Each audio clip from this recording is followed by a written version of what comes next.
So it's a new year and we're looking forward to the deadline for gender pay gap reporting arriving in March.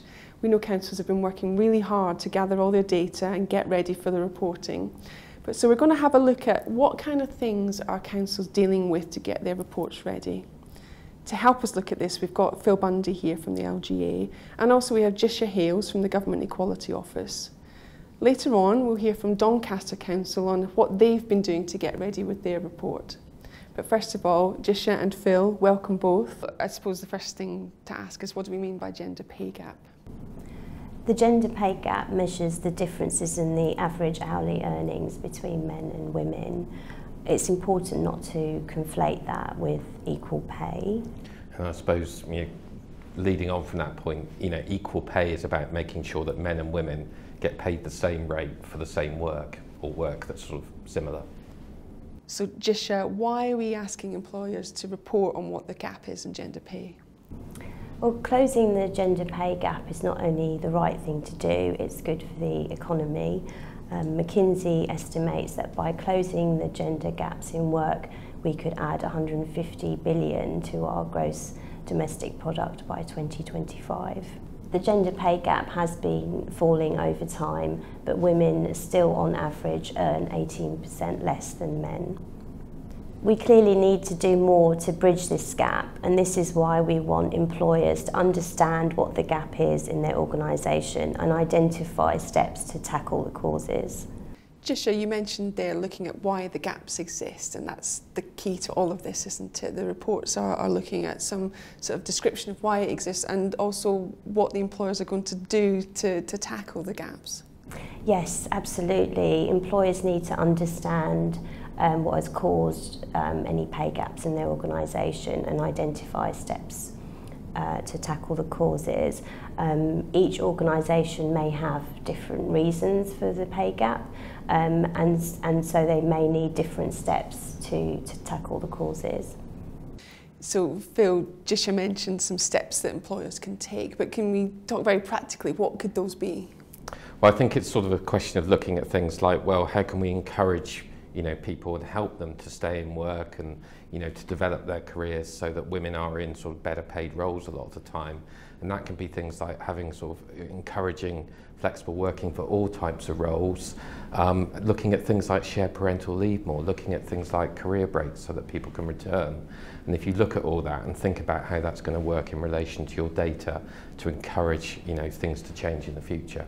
Phil, you mentioned some really good things that employers can do, and it'll be interesting to see in the plans when they come out what they're intending to do. But Jisha, if I can ask you about sort of wider employment issues that feed into the gender pay gap, such as occupational segregation and things like that. These obviously influence the figures, and what's the government doing about that? Yes, there's a wide programme of work to support women in the workplace, as well as making our workplaces fairer for everyone. We're looking at how we can tackle the causes of the gender pay gap. This includes encouraging more women and girls to take up STEM careers.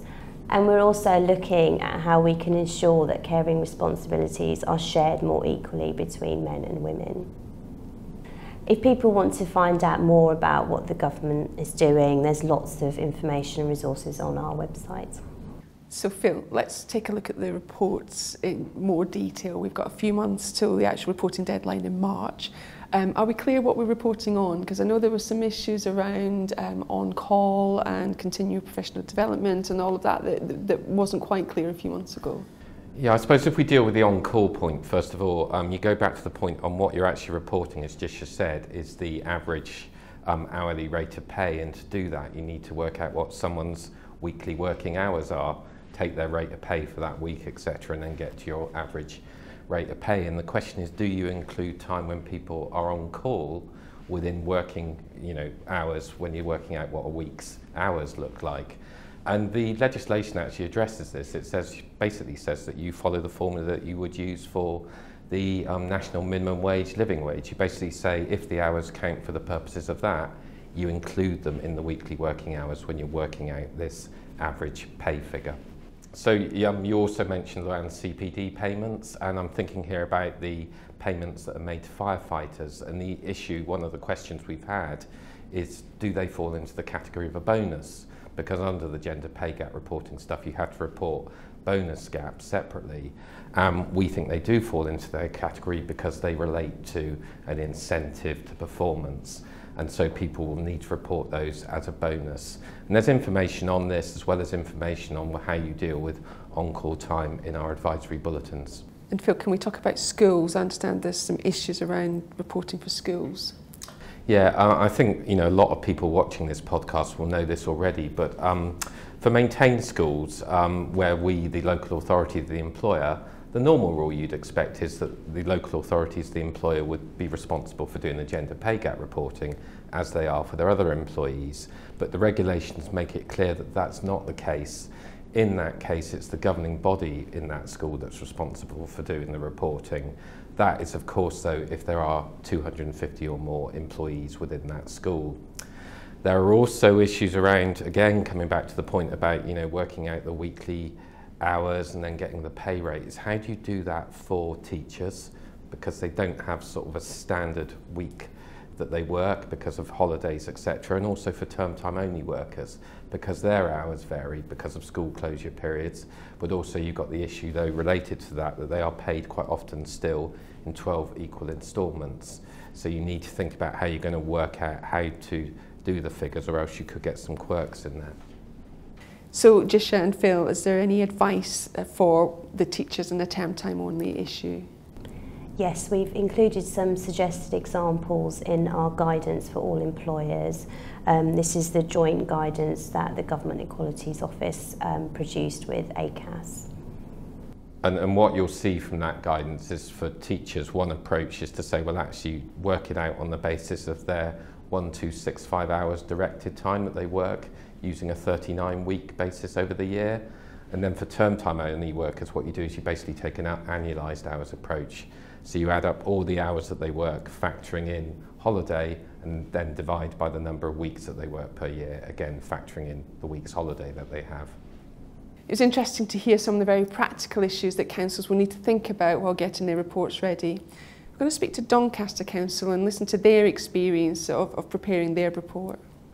So Doncaster was the first local authority in the country and one of the first employers required to publish its gender pay gap report. That was a very deliberate strategy, not least because Mayor Ros Jones and myself are the only elected Mayor Chief Executive all-female combination in the UK and the female president of Solace. In both roles, and Mayor Ros, we have put women and championing diversity and equality at the heart of our agenda. So what's the success of the gender pay gap? It's about leadership. It's about doing what you say and saying what you do. When you have a priority, demonstrating that you meet it. So that's why we were first, and we wanted to do so much more than just the bald figures in the government's report, to really understand the stories of women, where they start in the workforce, how they progress, and how we look not just at average figures and gaps, but what's the mean, what's the median, what's the real story of overtime, and how women succeed in this organisation, because we fundamentally believe that if you get gender equality and women right, then you will solve the much wider equality issues that we face. Gender pay gap reporting is just one of the things that we're doing to modernise our workforce as we modernise the council. The council's fundamental role is to convene everybody in this place across all the sectors to make sure that we can deliver the best for our place and people. That means the old days of the most money goes to the people with the most staff to supervise and the most budget. Those days are gone. We need to reward those people who can be ingenious, who can do the most with the least, if you like, and who can be creative.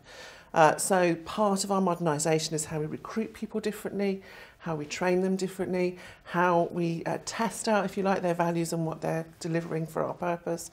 And I think also, in terms of the brilliant work of Caroline Barkley and her team who've led this, this is, our employees saying, actually, we're not hiding our light under a bushel. We know what we can do, we can lead the way, and we're not afraid to share that with others and learn with other councils. So it's the new Doncaster, it's the way we roll around here, and it's part of our purpose, which is we exist to make sure this place and its people thrive with value for money at the heart of what we do. Gender pay gap reporting is just one element.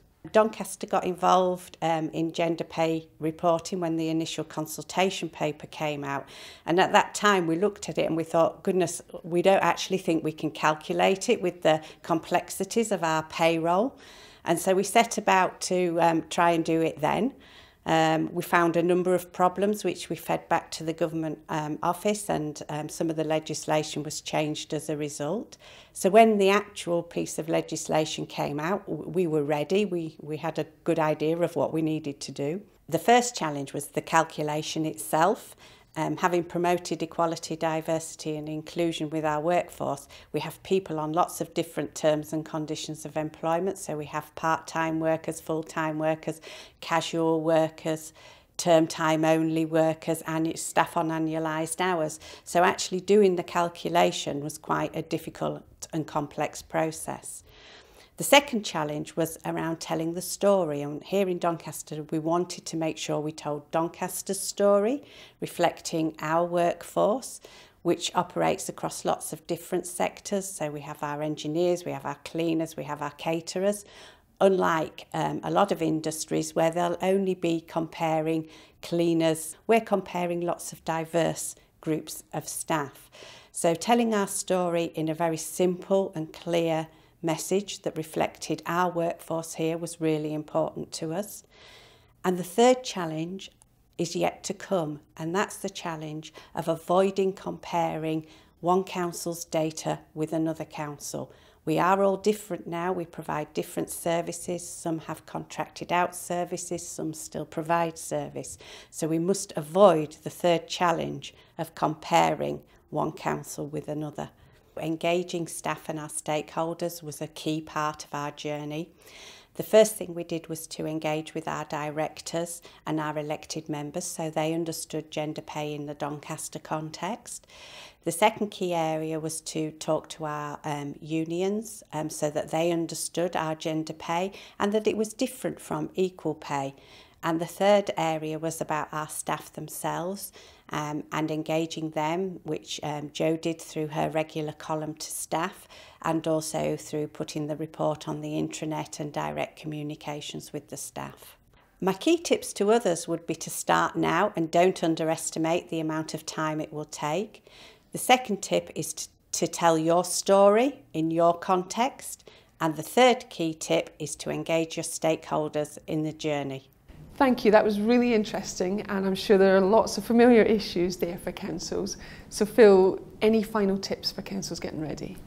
Well, I suppose the first point is that hopefully when you've got your figures together, you'll have a positive story to tell, but if you don't panic, there'll be reasons for it. It's likely to be because, there are different roles dominated by men and different roles dominated by women, and explain that and explain what steps you're taking to address this.